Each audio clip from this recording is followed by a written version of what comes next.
Quinny, welcome. Thanks, Adrian. We didn't give you any official welcome to the studio. All right, you don't have to. We've had a lot of contacts wondering if Kenny got out the right side of bed this morning, and people on Facebook said get a good coffee into Kenny. They're a bit grumpy this morning. Wouldn't get a good coffee around here, would you? He's just been disputing everything we've had to say. That's terrible. No, if you don't toe the party line, Alan, suddenly your team's being grumpy around this place. I'm just sort of relaying what the viewers are saying. Sign off here. I'm not getting involved in this. On that note, we've a doppelganger shot we want to show you here, lads. Just have a quick look at this. Oh, that's not a bad call. That is not a bad call, actually. That is the Leinster senior coach Stuart Lancaster there. Stuart Cunningham. What's his personality like, Alan? What's he like? Bit of a character? Yeah, he's Any nice. comparisons there? He's nice. Quite refined. He's definitely in favour of VAR as well. Hey, and respect for referees. Leinster Racing, Quinny, tomorrow night. It's a game that's live and off the ball. Dave is going to be down there, and I think he's with Liam Tolan and Keith Wood for commentary of it. Talk to us about this. Leinster are sort of seemingly making all the right noises about, favourites don't mean anything when it comes to this stage of the tournament, but what's your initial read on this one? Like most people, I think I fancy Leinster to win. I think I'd be a little bit nervous and aware of the threat Racing pose. I think in an ideal world they want to start the game like they did in against Munster in the semi-final, get something on the board early, be in the game. If Leinster start like they did against Scarlets, it'll be big trouble for them, because I think they have a lot of belief, even though they have a lot of young players in this side. There's a great mix of experience as well, and if Leinster, just the way they've played this year has been phenomenal. I think maybe in the Exeter game in the first half at home they were a little bit underperformed there and didn't look their best, but some of the performances throughout the year, the away bonus point win in Glasgow, after that match I thought there's something really steely about this side. Very, very impressive against Saracens, getting the job done in the quarterfinals, and against Scarlets they were outstanding. So they have that ability. They can vary their game across the board, so powerful up front and great attacking threat, and they execute so well. And I think that was the big thing. So they'll be full of confidence. That sometimes can make you a little bit, not aware of what's going on around you and the threat. So I'm sure Leo Cullen and Stuart Lancaster and John Fogarty, Gervin Dempsey, all the coaches will be chatting to the guys for the last 2 weeks about the threat Racing can pose. Because if you look at their team sheet, someone like Vakatawa, Nakarawa, Teddy Toma, Shavansi is a good centre. Dan Carter is probably going to be on the bench. So if you start naming off the Racing players, World Cup winners in there, big international players, and the one thing that Racing will pose more than Munster posed was probably more of a physical presence. Not just up front, but throughout the back line as well. They're big, strong, physical guys, and they have an ability. So if you underestimate them in any way, I don't think Leinster will underestimate them. I think they've enough about them to get the job done, I think. You mentioned the occasion there. Like, what's this week like in the build-up to a European Cup final? Like, Tadhg Furlong is quoted in a lot of the papers this morning as having this just immense pride of being the Wexford representative in this Leinster team, and you, of course, yourself would have represented your locality within your own province, your home province, in these huge occasions. Do you appreciate that in the week of it? Because obviously the preparation for the game itself. You're aware of it. I think you're aware of where you've come, your own journey, what's it all about. You think of the pre-season, the fitness sessions, the weight sessions, the sacrifices and missing out loads of stuff. And it's similar for the guys who played in the Grand Slam. The effort, the time, the pressure that goes into that stuff. And this is for Leinster. They've had a fantastic year. It's incredible to think the amount of games that they've won. I think Johnny Sexton's been involved in 19 games this year and he hasn't lost one. If you go back to the Lions tour, James Ryan's never lost professional game.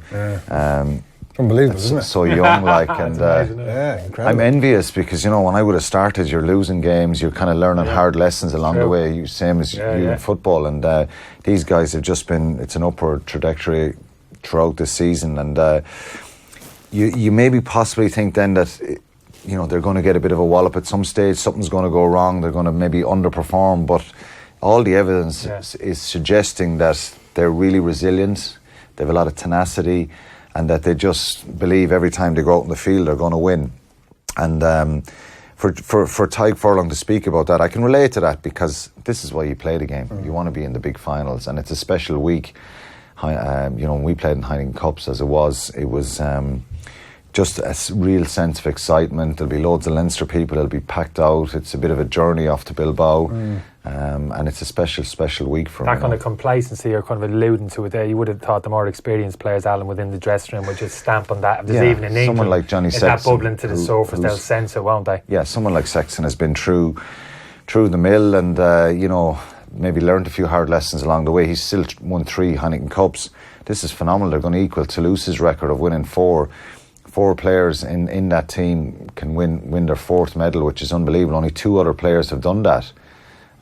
Cedric Hamons and Freddie Michalak. They're the only people who've won 4 medals. There's 4 Leinster guys tomorrow can equal that record. So it's phenomenal. And you think this kid, you look at their team sheet, you think in the squad they have at the moment with all the young players, you think they're capable of going on and winning 3 or 4 of them if they get it right. I saw Toulon a few years ago and I thought this team are capable of winning about 5 Heineken Cups in the trot. They won 3 and then they've dropped off since. But so it is hard to win trophies, no matter who you are and how good you are.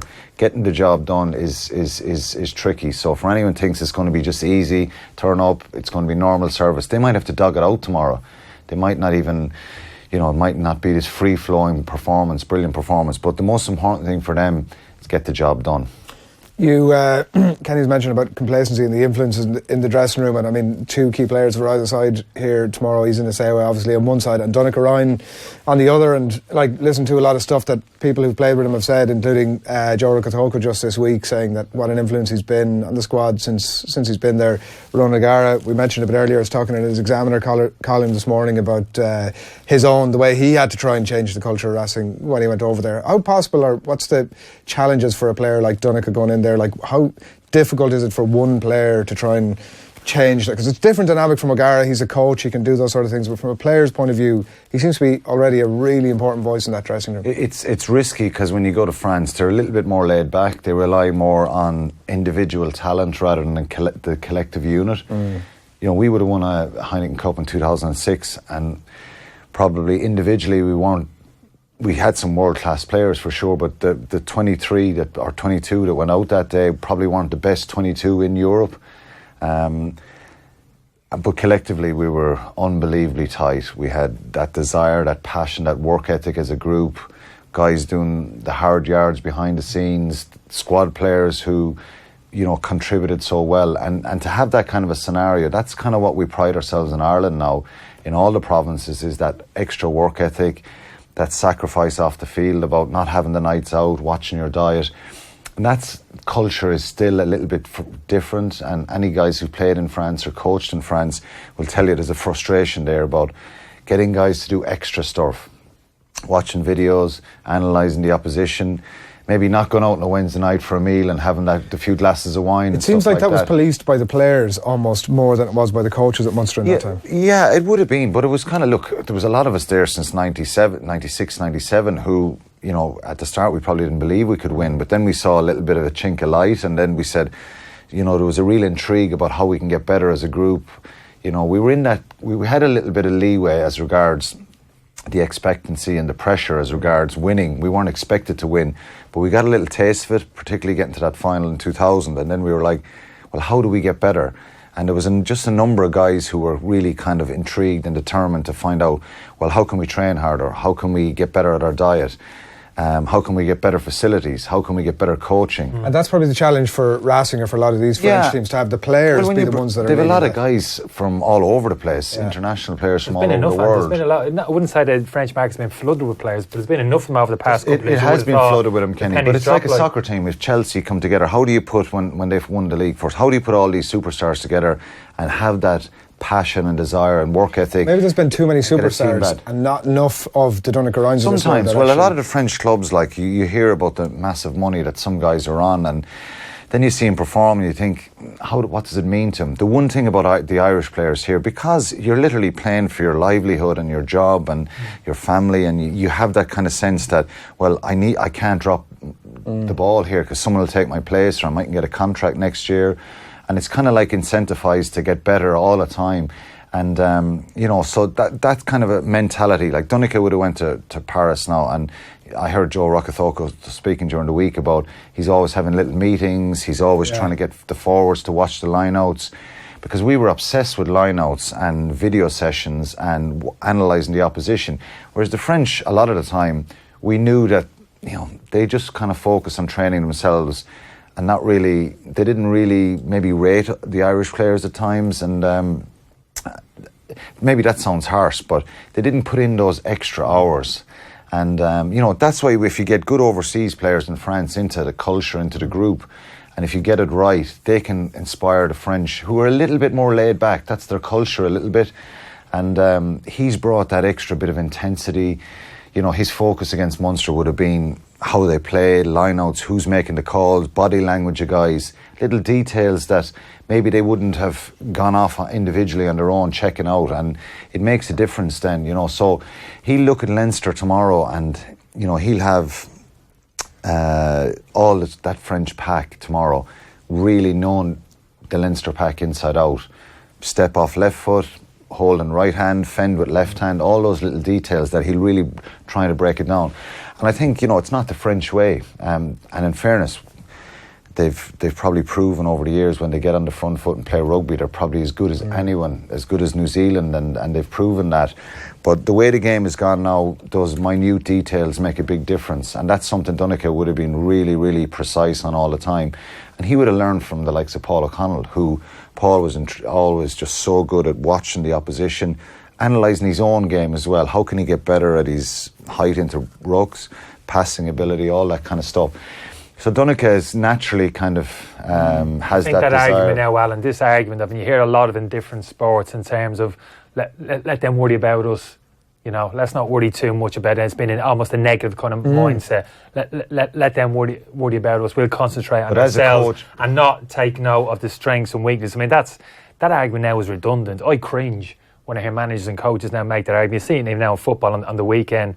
Managers, no, we're not going to worry too much. No, we haven't worked on it. But probably behind the scenes, I don't know. I think there are. There are managers and coaches certainly out there. In rugby, you'll have your video analyst who'll provide all that detail. So any of the players in particularly in the Irish setups with the Irish team, now Mervyn Murphy is there 15, 20 years, but you go in and Mervyn will have all the details of your opposition number, what way he carries, what's his strength, is he good on the right side, does he step off left, right foot, whatever. It's up to the player themselves to go and understand their opposition. If you're playing against a striker who likes to take you on the right hand side, and you don't really know that, and he takes you and beats you on the right hand side three times. It can't just be the information's there. Go on and use it if you want. At some point, you got to drag people in the particular units you're talking about, football, with the defensive unit, whatever it is, the scrum line. Initially, you've got to drag people in there as a coach, as a manager. You've got to get about a scruff and drag them in and make them aware of this. Look, you've got to absorb this. You've got to get this information in. This is going to make you better. It's going to make the collective better. And hopefully over time that'll become a natural thing for players to go in. But that initial kind of resistance, which is still there, I'm talking about, still prevalent even with football managers. You're talking about that analysis type of thing. Too much information. It's messing with their heads. I don't need that. Pushing the sports science, the analysts away. Now, I don't want you in that type of mindset. That's got to change. It has changed. But rugby is unbelievably professional here in Ireland with that kind of detail that's presented, and I think it makes a difference. So that's something that Donncha would have brought. What are the video analysts at Racing looking out for Leinster? How can they win this game tomorrow? Well, they look at their attacking threats, particularly off middle to the tail of line out, the way the dummy runners, the ball out the back, their kicking game. Leinster can play it a number of different ways. They can play hard up front. They can play, a lot of good ball carriers. They look at Levy's threat over the ball, crossfield kicks from Sexton. He'll try and isolate their wingers, and particularly that kind of attacking threat. So I think the set piece is really important, particularly in the line out. If Leinster win good quality ball in the middle towards the tail of the line out, then it's really good to attack and run onto that. Henshaw runs a hard line. Does it go straight to him? Does it go behind him? We saw against Scarlets the way Nasiwa can kind of link in off the wing and run in behind that back line and be really dangerous. So it makes a massive difference. And that's the kind of area, that's Donncha's area. He'll be running the line out from. So how can he stop that kind of scenario where they win line outs and launch those attack plays? All right, there's lots more that we'd love to chat to you about, Quinny, including Dan Carter. You've sort of written him off already. I know Roger's saying that if he was in the coaching staff that he'd have him on the team. Well, his presence is massive for them as well, you know, having that experience of been there before. Maybe with mashing out that maybe Carter gets a nod. We'll see. I think the teams are going to be named around lunchtime today, so we shall see. Call it first before you leave. I think they'll win. I think Leinster will win. I think you don't seem to say that with any joy whatsoever. It's well, how could I? You know what I mean? I'm not going to lie, but I want them to win. To be fair, I watched yourself and Zebo. Wants them to win. That's good enough for me. When you play for Munster for 15 years and you've been through you don't hear Gary Neville saying he wants Liverpool to win, do you? or Jamie Carragher saying he wants United to win. I'm devastated. But genuinely, when you're out of the kind of the bubble, you know, I think they deserve to win, and I think they will win. Begrudging. Absolutely. He is grumpy this morning. He's grumpy every morning. I think that's the short story.